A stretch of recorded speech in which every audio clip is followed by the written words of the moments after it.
ഇത്രയും വർഷമായി. അപ്പോൾ സാർ ഒരുപാട് കുട്ടികളെ കണ്ടിട്ടുണ്ട്. കുട്ടികളിലൂടെ അവർ പഠിക്കുന്ന രീതികൾ കണ്ട് മനസ്സിലാക്കിയിട്ടുണ്ട്.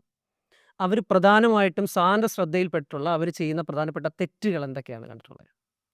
പലരുടെയും പ്രശ്നം നമ്മളുടെ സ്ഥാപനമാകട്ടെ ഒക്കെ വരുമ്പോൾ നമ്മളുടെ ഈ റിസൾട്ട് 14,500 പരം ആൾക്കാർക്ക് ജോലി കിട്ടി. ഇവരുടെയൊക്കെ സക്സസ് വീഡിയോസൊക്കെ നമ്മൾ ഇടുന്നുണ്ട്.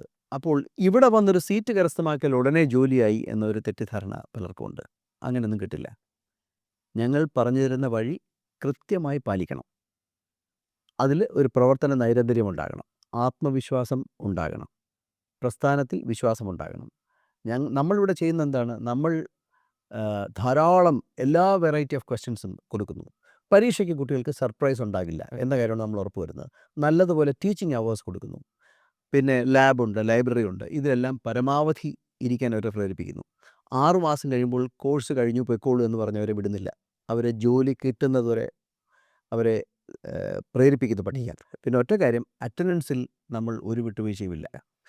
അങ്ങനെ അറ്റൻഡൻസിൽ വിട്ടുവീഴ്ച വേണമെന്നുള്ളൊരു ICDയിൽ വന്നിട്ട് കാര്യവുമില്ല. ഈ ചില കാര്യങ്ങൾ മാത്രം നിബന്ധനകളുണ്ട് എങ്കിൽ ഇങ്ങനെ പഠിക്കുന്ന വിദ്യാർത്ഥികൾ നിരാശപ്പെട്ടതായിട്ട് എൻ്റെ അറിവിലില്ല.